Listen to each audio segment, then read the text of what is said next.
नमस्कार. खरं तर विधानसभेच्या निवडणुकांचं वारं आता सुरू झालेलं आहे.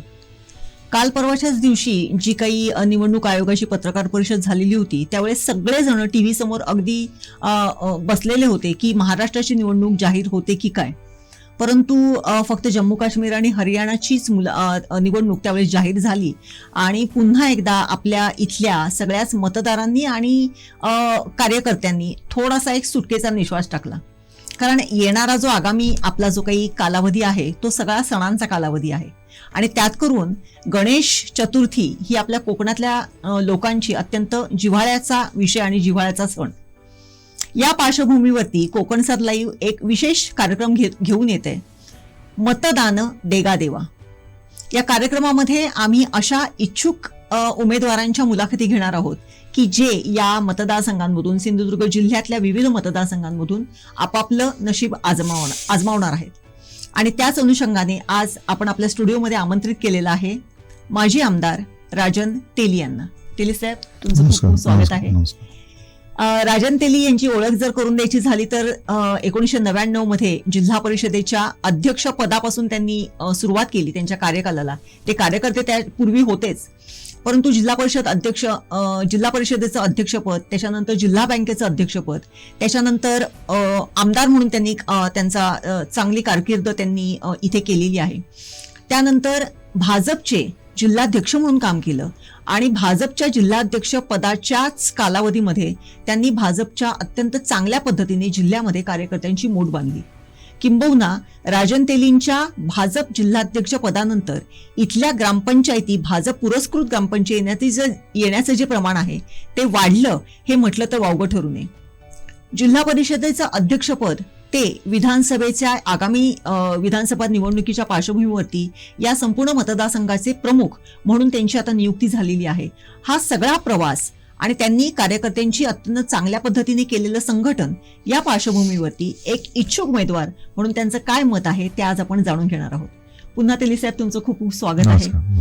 जसं मी आता म्हटलं की अध्यक्षपदापासून तुम्ही सुरुवात केलीत, खूप चांगल्या पद्धतीने तुम्ही कार्यकर्त्यांचं एक संघटन निर्माण केलं. परंतु पहिलाच प्रश्न मला तुम्हाला असा विचारावासा वाटतो की मागच्या वेळेस ज्याप्रमाणे तुम्ही अपक्ष, भाजप पुरस्कृत अपक्ष म्हणून उमेदवार म्हणून उभे राहिलेले होतात, परंतु आता युतीच्या धर्म जर पाळायचा असेल आणि त्यामध्ये जर ही जागा तुमच्या मित्रपक्षाला गेली तर तुमचं धोरण काय असेल? पहिल्यांदाच आपल्याला पण मी धन्यवाद देतो की चांगला प्रश्न आहे आणि विषय असा आहे की भारतीय जनता पक्ष ह्या जिल्ह्यात, ह्या विधानसभेत जी आज वाढली आहे ती आम्ही बघा 70% ग्रामपंचायत भारतीय जनता पक्षाकडे आहेत. इथल्या तिन्ही नगरपालिका, म्हणजे ज्यावेळी स्वतः केसरकर साहेब या जिल्ह्याचे पालकमंत्री होते ते दोडामार्गची नगरपंचायत झाली, ती आम्ही 17 पैकी 14 जागा त्यावेळी जिंकल्या. आता दुसऱ्याने परत ती आमच्याकडे आली. वेंगुर्ला नगरपालिका ही आम्ही जिंकली, त्यांचा फक्त एक सदस्य तिकडे आला. सावंतवाडीमध्ये सुद्धा ज्यावेळी विधानसभेची निवडणूक संपल्यानंतर पोटनिवडणूक झाली, इथं नगराध्यक्ष भारतीय जनता पक्षाचा आला. आम्ही आमच्या पार्टीच्या सगळ्या प्रमुखांना, आमचे अध्यक्ष आहेत, आदरणीय देवेंद्रजी आहेत, आदरणीय राणेसाहेब आहेत, आम्ही सगळ्यांना सांगितलं की बाबा बघा, इथली पार्टी जी आज वाढली आहे त्याहीपेक्षा अजून पुढे जाऊन कोऑपरेटिव्ह सेक्टर म्हणजे तिन्ही खरेदी विक्री संघ आज भाजपकडे आहेत, इथल्या विकास संस्था आज भाजपकडे आहेत. एवढी सगळी ताकद सहकारमधली, बाकी ग्रामपंचायतीमधली, जिल्हा परिषद पंचायत समिती बघायला गेलं तर राणेसाहेब आल्यानंतर जे आलेली जिल्हा परिषद पंचायत समिती त्या आपल्याकडे आहेत. आणि ही सगळी ताकद असताना ही सीट भाजपला मिळावी अशा प्रकारचा आग्रह हा भारतीय जनता पक्षाच्या सगळ्याच कार्यकर्त्यांचा या ठिकाणी आहे. तो आम्ही वरिष्ठांपर्यंत पोहोचवलाय. शेवटी याचा जो निर्णय आहे हा निर्णय आमच्याकडे कसं पार्लमेंटरी बोर्ड असतं, ते पार्लमेंटरी बोर्ड ह्या सगळ्या गोष्टीचा निर्णय घेणार आहे. दुसरी गोष्ट एक अशी आहे की दीपक भाईंनी आपल्या टर्ममध्ये काय केलं हा त्यांनी जनतेला कधीतरी हिशोब द्यायला पाहिजे. माझ्या म्हणण्याप्रमाणे जर आपण एक विचार केला की दीपक भाई माझे काही दुश्मन आहेत असा विषय नाही, तर हा मतदारसंघ खूप मागे आहे विकासापासून. आज बघा की जर आपण विचार केला तर मालवण आणि वेंगुर्ल्यामध्ये फार मोठा फरक आहे असं नाही. वेंगुर्ल्याची इतकी सुंदर किनारपट्टी आहे, आम्ही गोव्याच्या बाजूला आहोत. पण आज इथे आमच्याकडे पर्यटक किती येतात? आज सगळा हा संशोधनाचा विषय आहे की आज ह्या विधानसभेमध्ये एवढी का म्हणजे आंबोली आहे, घेळे आहे, चौकुळ आहे, त्यांच्या दुसऱ्या विषयाकडे मी नंतर येईन. पण पर्यटनाच्या दृष्टिकोनातून फक्त पावसाळी काही लोक त्या ठिकाणी येतात, ते सुद्धा त्या वॉटरफॉलवर येतात. पुढे काय त्या तिथल्या हॉटेल मालक आहेत किंवा इतर सगळं ह्या संदर्भात जे व्यवसाय करणे आहेत त्यांचं काय? आज दोडामार्गामध्ये येतो, तर दोडामार्गमध्ये इतकं तिलारीसारखा मोठा प्रकल्प आहे, म्हणजे या कोकणातला सगळ्यात मोठा प्रकल्प. आपण 70-72% पाणी गोव्याला देतोय. त्या प्रकल्पामध्ये आपल्याला तिथे काय करता येईल, ह्या सगळ्या गोष्टी की आता मांगिली आहे, असे अनेक म्हणजे जो आमचा सह्याद्रीचा बेल्ट असनियापासून जो सुरू झाला, असनिया, घारपी, उडेली पासून तर अगदी मांगेलीपर्यंत असे अनेक इतकी चांगली गावं आहेत की त्या गावात खूप चांगल्या प्रकारचं पर्यटन होऊ शकतं. पण दीपकभाई 15 वर्ष इथले आमदार आहेत, त्यातले 8 वर्ष ते मंत्री आहेत, यातलं काही केलेलं नाही. हा रोज जनतेचा आहे, हा रोज कार्यकर्त्यांचा आहे, त्यांच्या कार्यकर्त्यांचा आहे, आमच्या कार्यकर्त्यांचा आहे. आणि म्हणून ह्या सगळ्या गोष्टीचा एकंदरीत विचार करायला पाहिजे. जर मालवणमध्ये किल्ल्यावर अधिकृत आकडा जर 8 लाख लोक येतात आणि त्याच्या बाहेर इतर येणार लोक म्हणजे 12 ते 15 लाख लोक हे दरवर्षी मालवणमध्ये येतात. मग मालवणमध्ये तारकर्लीचा विकास होऊ शकतो, देवबागचा विकास होऊ शकतो, वायरीचा विकास होऊ शकतो, तोंडलीचा विकास होऊ शकतो. मग तिथे जे लोक येतात, मालवणमध्ये लोक येतात. मग वेंगुर्ला आणि ह्या मालवणमध्ये काय कमी आहे? आज हजार लोक स्कुबा डायव्हिंगसाठी गोव्यातून रोज मालवणमध्ये जातात. आमच्याकडे काय कमी आहे? याचा विचार स्थानिक आमदारांनी कधीतरी केलाय का? हा माझा त्यांना प्रश्न आहे. माझं का वैयक्तिक भांडण असण्याचं कारण शेवटी पार्टी निर्णय घेईल. पण इथल्या जिल्ह्यातल्या आता बघा तुम्ही, इथली जी मुलं आहेत, जवळजवळ अधिकृत माझ्याकडे आकडा नाही, किमान 20,000 पेक्षा जास्त मुलं ही आज गोव्यात आहेत, नोकरी धंद्याच्या निमित्ताने जातात. आज बघा वर्षातून किमान 2-3 ऍक्सिडेंट होतात. आपलं काळीच पिळगटून जातं. म्हणजे एखाद्या घरातला जे करता पुरुष किंवा करता जे मुलगी जाते ते काय येताना होतं ते आपल्या सगळ्यांना समजतात. हे का जातात ह्याचा विचार आपण कधी केलाय का? आडवेसारखी MIDC आहे, राणेसाहेबांनी त्या काळात केली. 2008ला झालेली MIDC, आज 2024 मध्ये आपण आहोत. मग आपण काय करणार आहोत? इथल्या यांच्या 2 हाताला काम देण्याचं दरवेळी गोव्यावर अवलंबून राहणार आपण काय? आज जी दिवसेदिवस इथली लोकसंख्या कमी झाली, बरेच विषय बोलता येईल. आता मराठी शाळांचा विषय गेला तर तुम्ही जिल्हा परिषद बघितले, आज जवळजवळ 300-350 शाळा अशा आहेत की 1 मुलं, 2 मुलं, 5 मुलं अशी परिस्थिती आमच्या जिल्हा परिषदची. ही का झाली? आता रोजगार नाहीत. मी परवा आमची पुण्यात बैठक होती, पण गेलो मी येताना कोल्हापूरला एका हॉटेल जेव्हा थांबलो ती सगळी मुलं तिथे आली. 25 मुलं एकट्या शिरसिंगेचे आहेत. ते मला आम्ही शिरसिंगे एका गावातले जवळजवळ 70 ते 80 लोक आम्ही कोल्हापुरात कामाला आहोत. आज ही परिस्थिती काय आली? आमचा पर्यटन जिल्हा आम्ही म्हणतोय, आमच्याकडे सगळ्या प्रकारचे लोक आम्ही यायला पाहिजे असं म्हणतो. आम्ही 97 मध्ये जर पर्यटन आमचा जिल्हा झालेला असेल आणि जर मला संधी 15 वर्ष मिळाली आणि जर मी त्यातला 8 वर्ष मंत्री असेल तर मी आत्मपरीक्षण करायला पाहिजे, मी ह्या जिल्ह्यासाठी किंवा ह्या विधानसभेसाठी मी काय केलंय. हे मला अनेक गोष्टीवर या ठिकाणी बोलता येईल. माझं प्रमुख कारण जे आहे ते मी माझ्या वरिष्ठांना कळवलंय. ही गोष्ट इथली आहे आणि मी बोलताना असं काहीतरी बाबा राजकीय बोलायचं आणि हे करायचं नाही. आहे ती वस्तू जी आहे.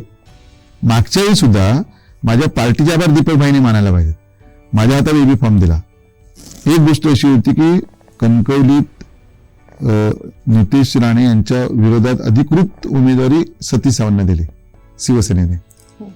आम्ही सांगत होतो की त्यांनी जर अशा प्रकारचं केलं तुम्ही आम्हाला द्या, दिली. पण प्रांताध्यक्षांचा, त्यानंतर रवी चव्हाण आमचे नेते, त्यानंतर सतीश धोंड आमचे संघटन मंत्री, त्याचा फोन आला नाही. त्यांनी गाय बारली पण आपण असं नाही मारायचं.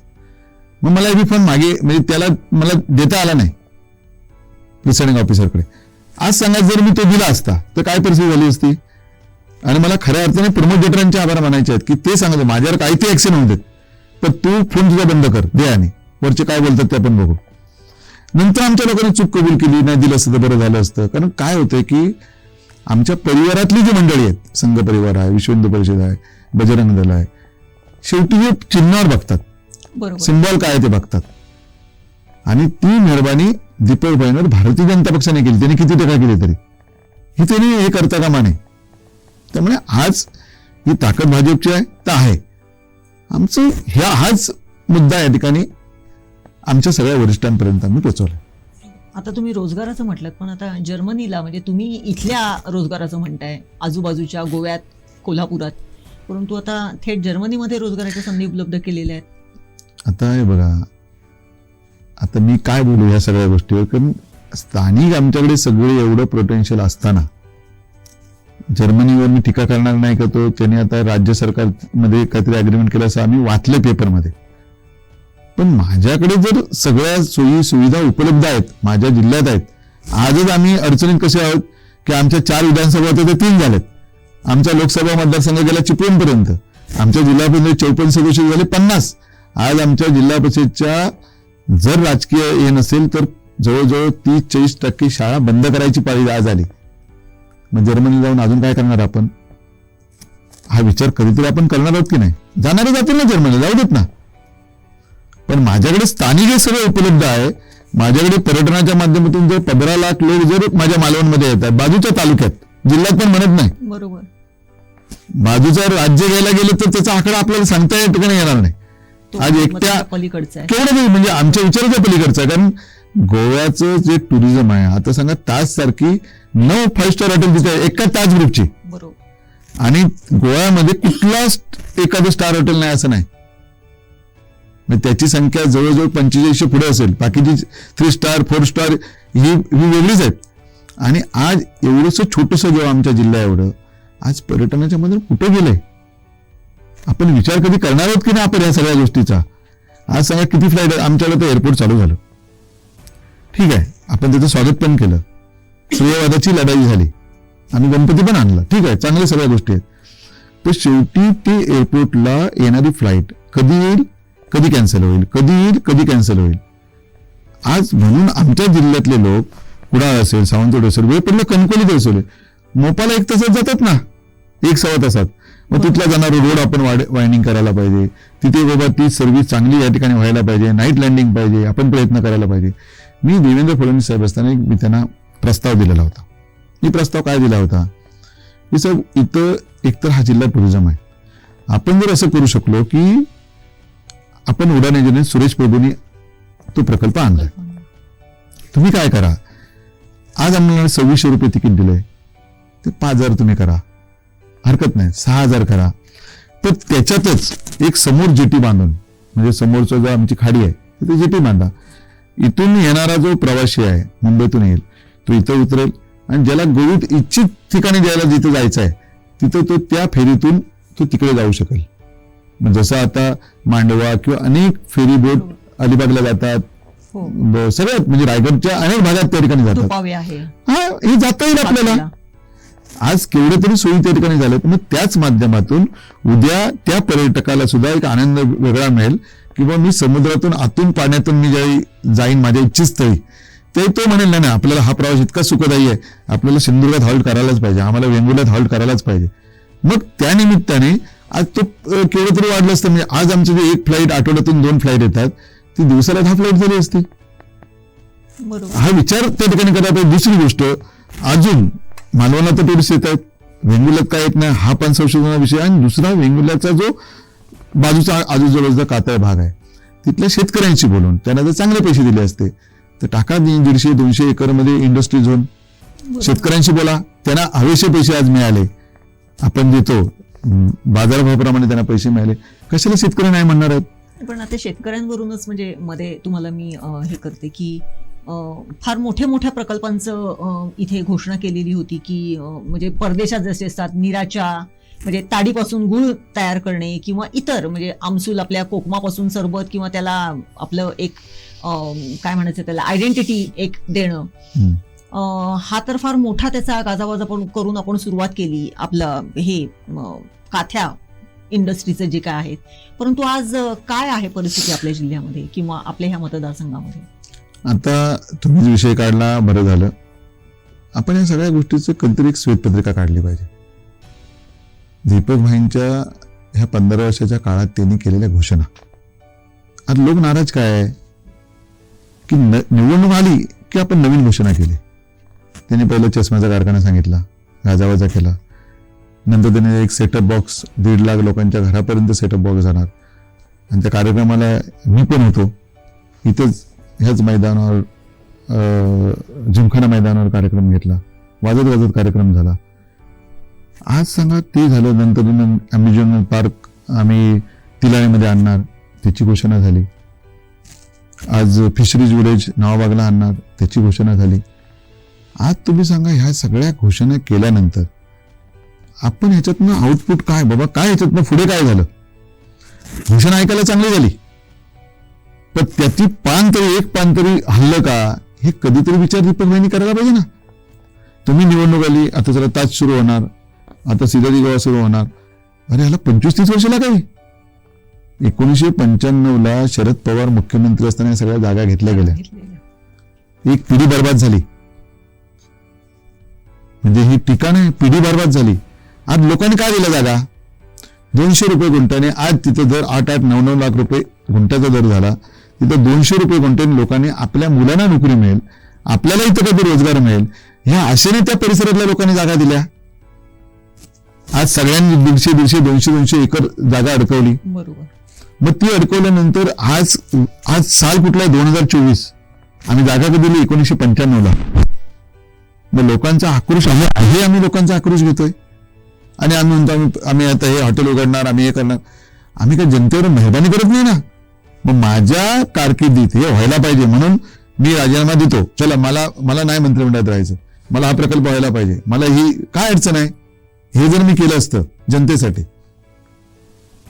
सिदाजी गोवा आज सांगा, आपण जागा घेऊन त्यांनी आता ठीक आहे, त्यांनी 30-35 रूम बांधलेत, सुरू करतील, करू दे, आम्ही त्याचं स्वागतच केलं पाहिजे. पण हे सगळे जे मालक लोक आहेत त्यांनी जागा कधी घेतल्यात? आपण याचा विचार कधी करणार आहोत की नाही? आज मोपाजवळ झालं म्हणून सगळे चाळवले, ताज चाळवलंय. मला ताजला विरोध नाही, ताज यायलाच पाहिजे. म्हणजे इंटरनॅशनल ब्रँड आहे. ताज आल्यानंतर खूप मोठं डेव्हलपमेंट होईल ह्याच ईर्षेने त्याही सगळ्यांनी प्रयत्न केले.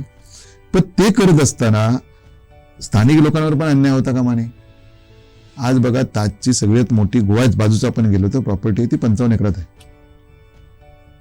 काय आमच्याकडे 140 एकर कशाला पाहिजे? बरं घ्या, लोकांनी दिली तर ती घ्या, आमचं म्हणणं नाही. पण लोक त्या ठिकाणी भांडतायत, महिला भगिनी त्या खाडीमध्ये उभ्या राहतात, आंदोलन करतायत. आज गरीब लोक आहेत, ते सांगतात की आमचा पर्यटनाला विरोध नाही, आम्ही पूर्वी जागा दिली, आजही जागा द्यायला तयार आहोत, आम्ही त्याचं स्वागत करतो, पण आमचं ऐकून तरी घ्या. तुम्ही किती अन्याय त्या लोकांवर करणार आहे? शेवटी मला आपणच बघितलं की शेवटी मी मध्यस्थी केली गिरीश महाजन साहेबांकडे. मी त्यांना घेऊन जाणार आणि त्या लोकांबरोबर मी राहणार आहे. कारण काय बघा, उद्या जरी मी सत्तेत असलो तरी जसं मी आडाळीचं आंदोलन केलं, का केलं? मला बरेच फोन आले. मी म्हटलं नाही, मला काय, मी पार्टीच्या विरोधात जाऊन करत नाही, ही जनभावना आहे, लोकांची भावना आहे. आणि म्हणून मग तो मी तिथून लॉंग मार्च काढला बांद्यापर्यंत. आज त्याचं फलित काय आहे? बऱ्याच कंपन्यांना जागा मिळाली, बऱ्याच कंपन्यांनी आता जागा ताब्यात घेतली, काही ठिकाणी आता काम सुरू होईल, तिथे सगळ्या लाईट पाणी सगळ्या गोष्टी त्या ठिकाणी उपलब्ध झाल्या. यापूर्वी लाईट होत्या का विचारा, आंदोलनाच्या पूर्वी. बरोबर. अधिकारी इकडे बोलायला आले, आम्ही 2दा उदय सामंतांकडे गेलो.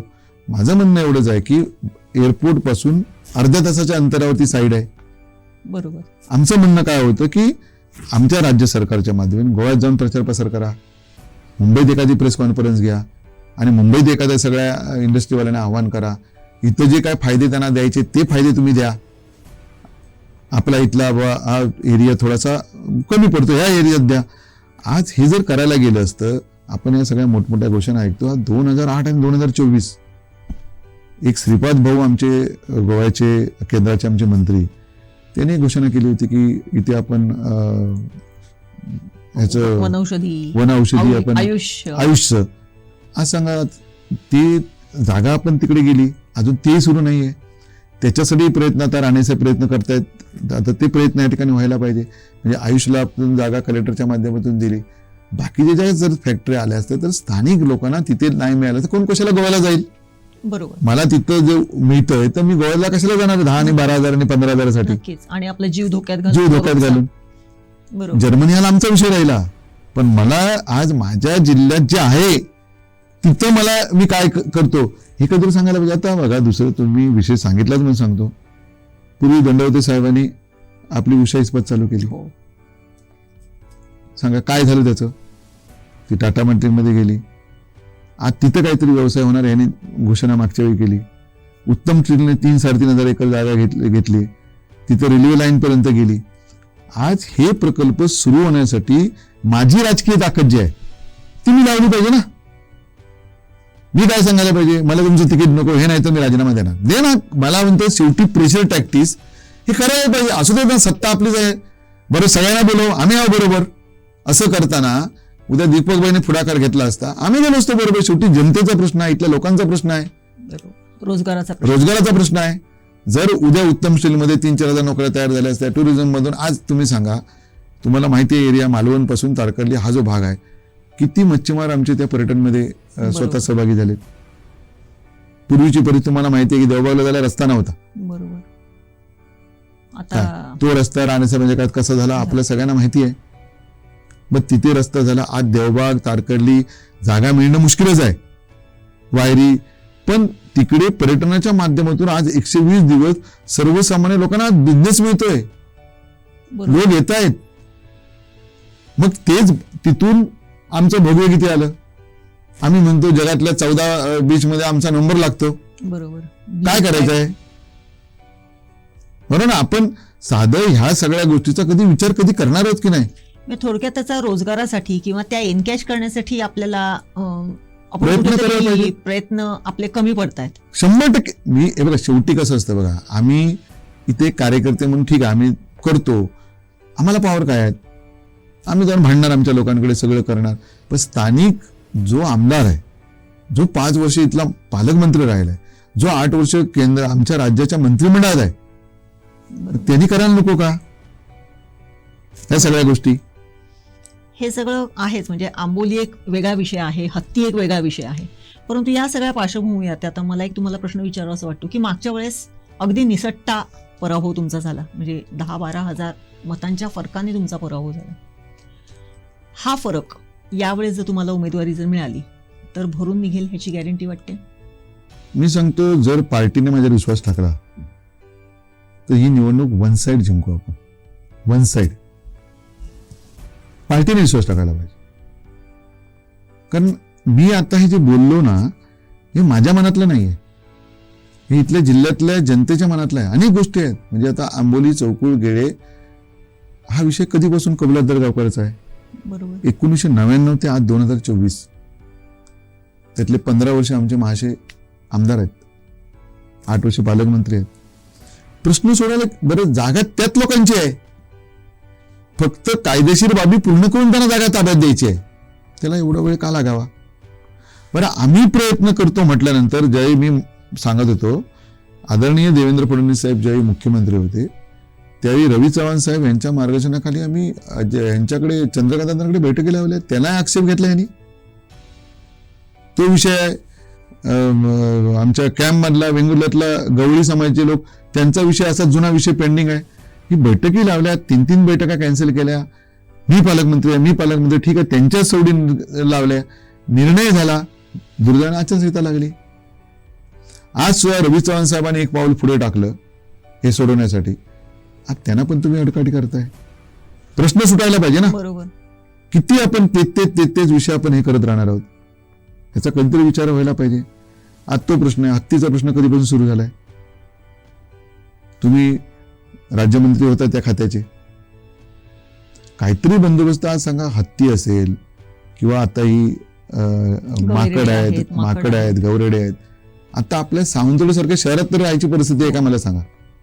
खिडक्या बंद, घरात म्हणजे आता इथे गवळी तिथे ठिकाणी आता रस्त्यावर आहेत बघा, त्या समोर वैश्य समाजाने सगळ्या भागात.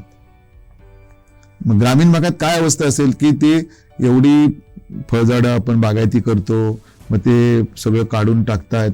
म्हणजे आज लोक त्रस्त आहेत.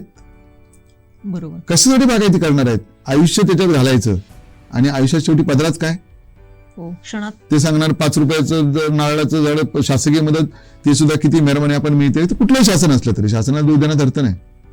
आता याच्यासाठी प्रयत्न आपण, सुधीर भाऊंकडे बैठक झाली, त्यांना सांगितलं, 3 वर्षाचा प्रोग्राम दिलाय, सगळं खरं आहे. पण शेवटी कोणीतरी पुढाकार घेऊन तो कायमस्वरूपी प्रश्न, हत्तीचा असेल, माकडाचा असेल, गवरेडाचा असेल, नुसती मदत हा प्रश्न नाही याच्यात. आपला जिल्हा इतका सुंदर आहे, आज इतक्या बागायती लोक करतायत, पण सगळे त्रस्त आहेत. बोलणार कोणाकडे? बरोबर. गौरडे पूर्णपणे त्रस्त करतायत, काजूची झाडं मोडून टाकतायत. म्हणजे शेतकऱ्यांनी जे 4-5 वर्ष कष्ट केलेले असतात ते सगळे पाण्यात जात आहेत. बरोबर. हा कधीतरी आपण विचार करणार आहोत की नाही? बरं, त्या मत्तीला मी करण्यापेक्षा आम्ही हा शब्द काय येत नाही? चला, जिल्ह्यातली सगळी मंडळी एकत्र येऊ, जाऊ, मुख्यमंत्र्यांकडे बसू, हा प्रश्न सुटला पाहिजे. नसेल तर आम्हाला लोकांच्या म्हणजे काय राजकीय जे इतर जसं पश्चिम महाराष्ट्रात करतात, जसं विदर्भात करतात, आम्ही यायला तयार आहोत ना. आमचा काय पक्षाचा विषयच नाही आहे. बरोबर. आपण शेवटी सत्तेत एकत्र आहोत. बरोबर. तुम्ही बोलत तर क्रेडिट घ्या. तुम्ही शेवटी कोण क्रेडिट जो सोडवणार त्याला मिळणार. पण तुम्ही दरवेळी जर भूमिका अशी मांडली तर कसं होणार आहे? तुम्ही सांगा. बरोबर. या गोष्टीचा कधीतरी विचार. बरं, लोक त्रस्त आहेत की नाही सांगा? किती विषय आहेत आपल्याकडे असे आहेत की जे लोक बोलू शकत नाहीत. एक तर आमचं लँड होल्डिंग कमी आहे. आज मोपा बाजूला येतं. मोपा बाजूला असताना जर समजा आम्ही त्या संधीचा फायदा घेणार नाही, मग आम्ही काय करणार? फक्त जागा जिंकणार? पण हे सगळं असताना आता जसं मागच्या वेळेस आपण भाजप पुरस्कृत अपक्ष उमेदवारी तुम्हाला मिळालेली, त्यावेळेस अगदी पार गोव्याच्या विद्यमान जे CM आहेत त्यांच्या मिसेस सुद्धा तुमच्या प्रचाराला आलेल्या. अगदी दीपक केसरकरांच्या विरोधात नारायण राणेसाहेब सुद्धा तुमच्या प्रचारासाठी उतरलेले होते मैदानात.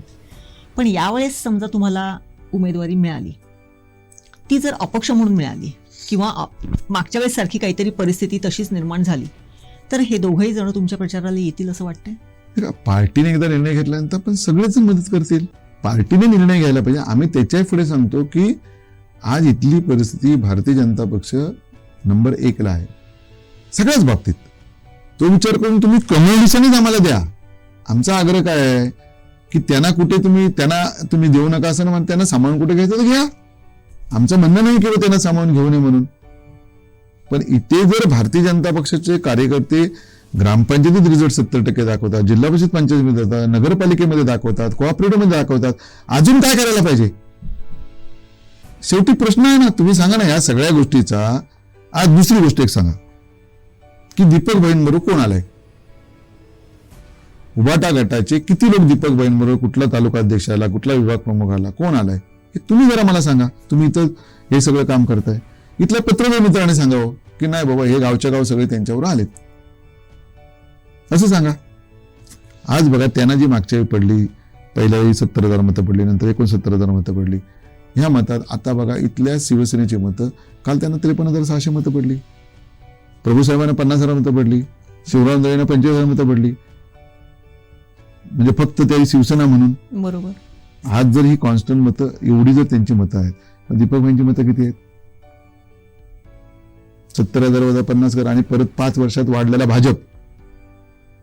म्हणजे इथली घेतली आम्ही नगरपालिका, कोऑपरेटिव्ह सेक्टर सगळ्या ज्या मिळाल्या, परत आता ज्या 5 वर्ष झाल्या ग्रामपंचायत निवडणुका, ते त्यांच्याकडे किती आहेत, आमच्याकडे किती आहे, ह्याचं मूल्यमापन कधीतरी करा. पण हे सगळं जरी असलं, हे आता जरी तुम्ही म्हणालात, तरी इथले काही पुढारी आहेत, इथले काही नेते आहेत, इथले काही कार्यकर्ते आहेत, त्यांनी मध्यंतरी असं सांगितलेलं की आम्हाला आयात केलेला उमेदवार नको. याच्याकडे कशा पद्धतीने बघाल? आता तुम्ही सांगा की ह्या सगळ्या गोष्टीवर कोण आयात आणि कोण आहे? जिल्हा म्हणजे आयात झालं.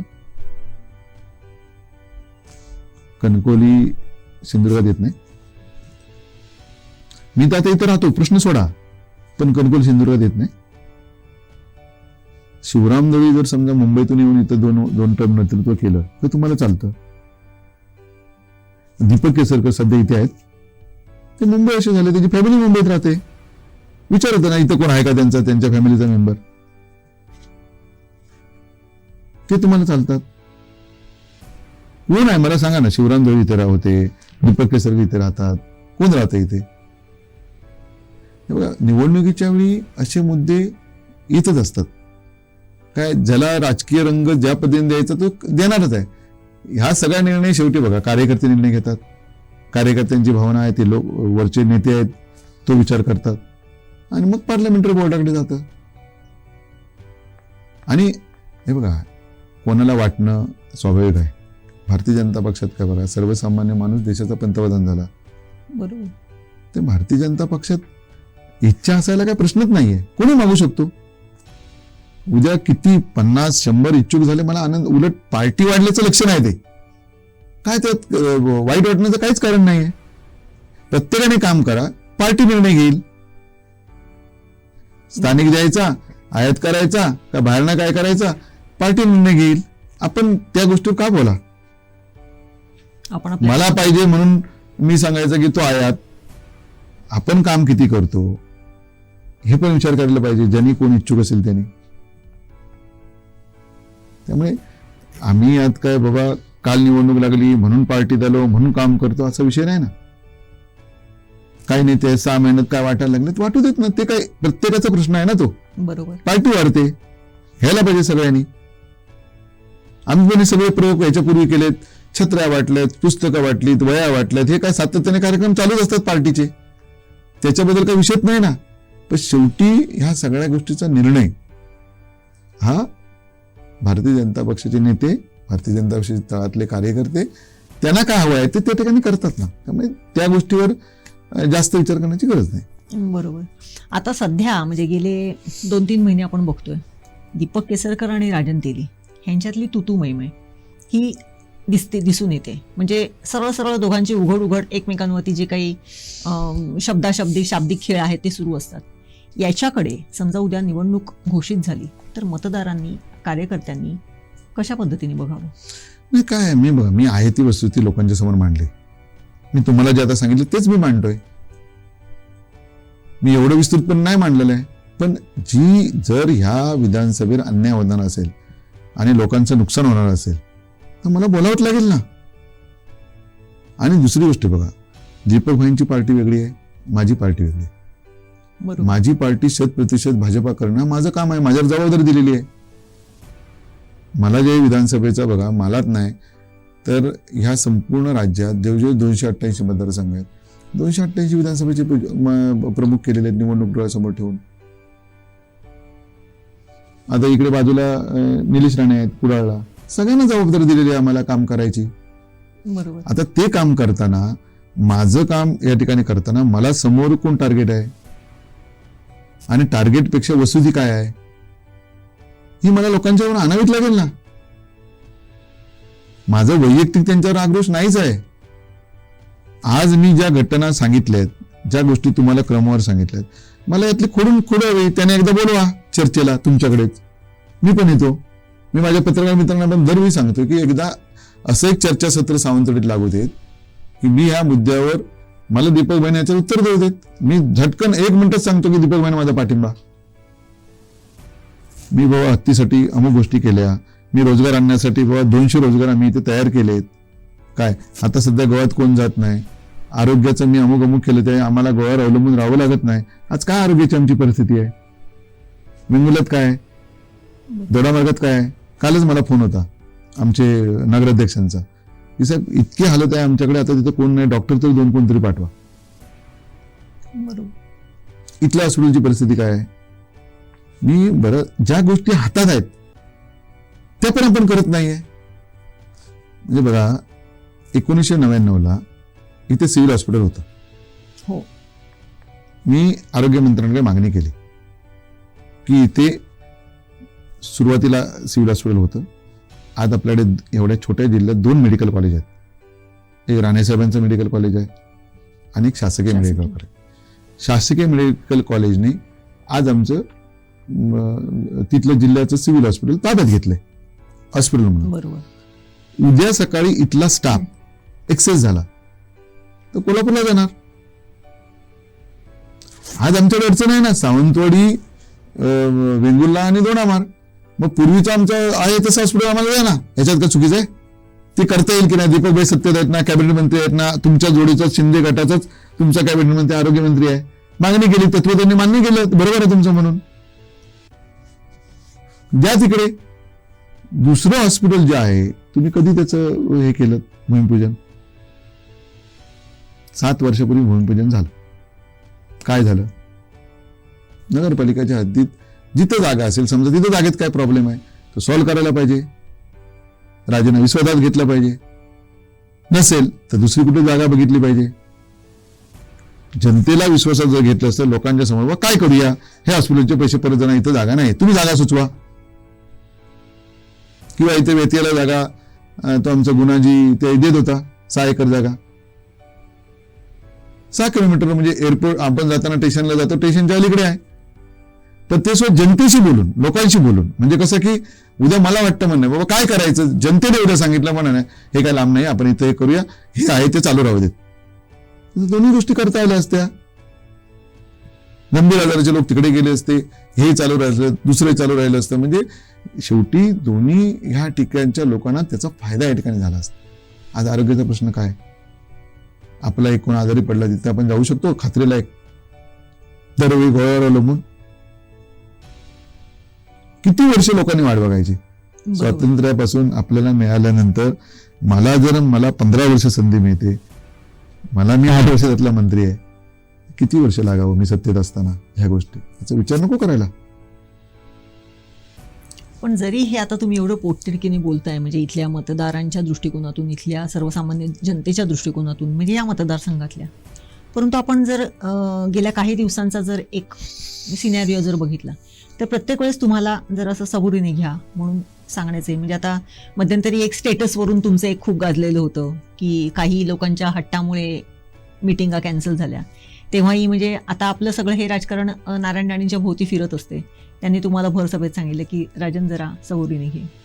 परवाच्या दिवशी सुद्धा एक असाच विषय झाला, त्यावेळेस आत्ता व्यासपीठावरती 10 ते 12 इच्छुक बसलेले आहेत, तेव्हा तुम्हाला सांगणार की नाही बाबा मी त्या इच्छुकातला नाही आहे, मी त्या 7 जणातला नाही आहे, किंवा प्रत्येक वेळेस म्हणजे राजन जरा सबुरीने घे. हा जो काही विषय आहे तो कशा पद्धतीने तुम्ही, कसं आहे म्हणजे ही सबुरी तुम्हाला पुढे मारक ठरू शकेल का? नाही, कसं आहे बघा, स्टेटस विषय एक म्हणजे राणेसाहेबांबद्दल सगळ्यांनाच आदर आहे पहिली गोष्ट, आणि राणेसाहेब ह्या ठिकाणचे खासदार असावे हे आमच्या सगळ्यांची इच्छा होती. म्हणून आम्ही सगळे आमच्या वरिष्ठांकडे गेलो होतो की ही सीट बाबा भारतीय जनता पक्षाला सुटावी. तर भारतीय जनता पक्षाला सुटावी ही रवी चव्हाण असतील, आमचे सगळे तिथले नेते असतील, प्रमोद जठार साहेब असतील, आम्ही देवेंद्रजींपासून सगळ्यांकडे आम्ही त्या ठिकाणी गेलो. आणि एक प्रश्न असा होता की शेवटी ही सीट सुटायची असेल तर राणेसाहेबांसारखा मजबूत उमेदवार इथे लागला असता, सगळ्यांची इच्छा होती. आता मी हे बघा, सीट ठरत नव्हती, शिंदेगड पण दावा सांगत होते या सगळ्या गोष्टीवर, आणि हे सगळं होताना ज्यावेळी आमच्या ह्या बैठका इथल्या लागल्या, म्हणजे आम्ही 12 तारीख होते मला आठवते, वेंगुर्ल्याची बैठक आमची लागलेली होती 13 तारीख असेल. एक तर वेळ कमी होता, त्याच्या आधी सावंतवाडीच्या बैठका लागल्या होत्या. आमची साहेबांना एकच विनंती होती की साहेब कसं आहे की तुम्ही एकदा इथल्या बैठका पूर्ण केल्यानंतर तुम्ही रत्नागिरीत जा, कारण रत्नागिरीत शेवटी फोकस करणं हा सगळ्यात महत्वाचं होतं. ह्या जिल्ह्यात राणेसाहेबांना कुठेतरी त्रास व्हावा असं त्यातला उद्देशच नव्हता. हे माझा उद्देश कोणाचा, दीपक भाईंवर माझं लक्ष होतं. काय लक्ष होतं की तुमच्या वेळेप्रमाणे दरवेळी कसं शक्य होणार आहे, तुम्ही का आग्रह करताय. माझं म्हणणं, लोकांनी तयारी केली आहे ग्रामीण भागात, राणेसाहेबांना घेऊ देत नव्हती बैठक, तुमची मदत आहेच ती कराच, पण बैठका ठरल्यात. मग शेवटी काय झालं की बघा, हे जे खालचे कार्यकर्ते वरती जात नाही ते आम्हाला त्रास देतात. तुम्ही हॉल ठरवायला सांगितलं, एक तर लग्न सीझन आहे, एक तर हॉल मिळत नाही, तुम्ही आता परत आम्हाला उद्या सांगाल. हे काय साहेबांकडे जाऊन तक्रार करणार नाहीत, ते आमच्याकडेच करणार. तर मी हा बाबा त्यांना त्रास व्हावा, अमका त्रास व्हावा असा मुळीच त्याच्यातला उद्देश नाही, की त्याच्यात काहीतरी मुद्दाम करावा असा उद्देशच नव्हता. उद्देश इतकं प्रामाणिक त्यातला होता की हे सगळं बाबा दीपक भाईने हे सगळं मुद्दामून तो करतो, हे मला एक वाटत होतं काय. त्यामुळे मला त्या स्टेटस बद्दल मला बिलकुल काय वाटत नाही. आणि मी आजही सांगतो की मी हे बघा, राणे साहेबांना किती कोण हे करते मला माहिती आहे. मी त्यांच्या पूर्वीच्या सुरुवातीच्या दिवसापासून शेवटपर्यंत तुम्ही त्याचे साक्षीदार आहात. बरोबर. आज बघा, साहेब आता मंत्री होते, आता खासदार आहेत, आता अनेक नवीन लोक जातील, पण तो जो काळ होता, सकाळी आल्यानंतर संध्याकाळी केस होणार, गुन्हा रजिस्टर होणार, 50-50, 52 केसेस झाल्या आहेत. बरोबर. मर्डर सारखी केस पण अंगावर आली आहे. हे आता जे नवीन कोण कुठल्या पक्षात होते, कोण कुठे होते, आज प्रत्येक जण म्हणतात ना, ते असा विषय नाही आहे की बा त्यांना त्रास व्हावा, बिलकुल विषय नाही. त्यांच्याबद्दल आपुलकी प्रेम सगळ्यांनाच आहे. त्यामुळे जो मुद्दा काही जण त्यातनं राजकारण करतात. आता बाबा त्यांच्यावर प्रेम आहे असं उघडपणे काय सांगायची गरज नाही ना. प्रत्यक्ष लोकांनी बघितलं. कामातून आणि ज्यावेळी राणेसाहेब इकडे आले ते काय होतं आपल्याकडे इथं शिवसेना तरी काय होतं का, बरोबर की ते एक नगरसेवक होते इथे आले त्यावेळी. आम्ही दरवेळी त्यांना त्या पद्धतीने आपला माणूस आपला कोणतरी माणूस या ठिकाणी होतो. आम्ही शेवटपर्यंत सुखदुःखात सगळ्याच बरोबर राहिले, ते आमच्याबरोबर राहिले. आज आम्हाला पण वेगळ्या ठिकाणी संधी दिली त्यांनी. त्यामुळे असं नाही की बाबा त्यांनी संधी दिली नाही की आम्ही हे केलं नाही. प्रश्न एवढाच आहे की त्या स्टेटसचा काही लोक मुद्दाम गैरअर्थ काढतात.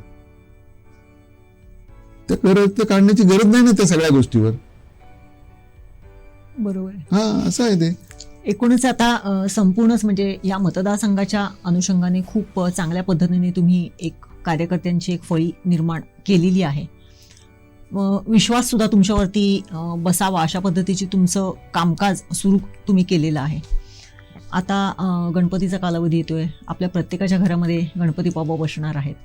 बाप्पांकडे काय मागणं मागाल या सगळ्या विधानसभेच्या निवडणुकीच्या पार्श्वभूमीवरती? जर तुम्हाला उमेदवारी मिळाली तर तुमचं बाप्पाकडे काय? बाप्पाकडे मी एकच सांगेन की इथल्या जिल्ह्यातल्या लोकांना सुखी कर, जिल्ह्यात चांगले रोजगार निर्माण होऊ देत, जिल्ह्यात चांगली आरोग्याची सोय या ठिकाणी होऊ देत. आणि जे वारंवार खोटं बोलतात त्यांना जरा सांग की बाबा आता तुम्ही थांबा, सबरीने घ्या. शेवटी कसं आहे की बघा, हे जे काही जिल्ह्यातले अनेक प्रश्न मी या ठिकाणी मांडलेत ते सुटायला पाहिजेत आणि इथे चांगल्या प्रकारचे रोजगार यायला पाहिजेत. हा जिल्हा पर्यटनाच्या दृष्टिकोनातून 97ला जाहीर झालाय. आमच्या गोव्याला जर समजा एकदम पर्यटन कुठे गेलं, केरळचं पर्यटन कुठे गेलं, आपण बघतोय सगळे या राज्यांची. त्या तुलनेत माझं इथलं पर्यटन वाढू देत आणि स्थानिक लोकांना त्यांच्या हाताला काम मिळून सुखी आणि समृद्ध आमचा जिल्हा या ठिकाणी सगळ्या बाजूने होऊ देत, हीच बाप्पाला मी प्रार्थना या ठिकाणी करेन. नक्कीच. विधानसभेच्या ह्या निवडणुकीच्या पार्श्वभूमीवरती मतदान देगा देवा या विशेष कार्यक्रमामध्ये आज राजन तेली साहेबांनी आपली मतं मांडलेली आहेत. ही मतं मांडताना मतदान त्यांना किती होईल, त्यांना उमेदवारी मिळाली तर इथले जे नागरिक आहेत, इथले जे मतदार आहेत ते त्यांना किती साथ देतील हे आगामी काळामध्ये आपल्याला दिसून येईलच. परंतु बाप्पाकडे आपण त्यांच्या सगळ्या मनोकामना, इच्छा पूर्ण होत अशी मागणी मागूया. इथेच थांबूया. धन्यवाद. नमस्कार.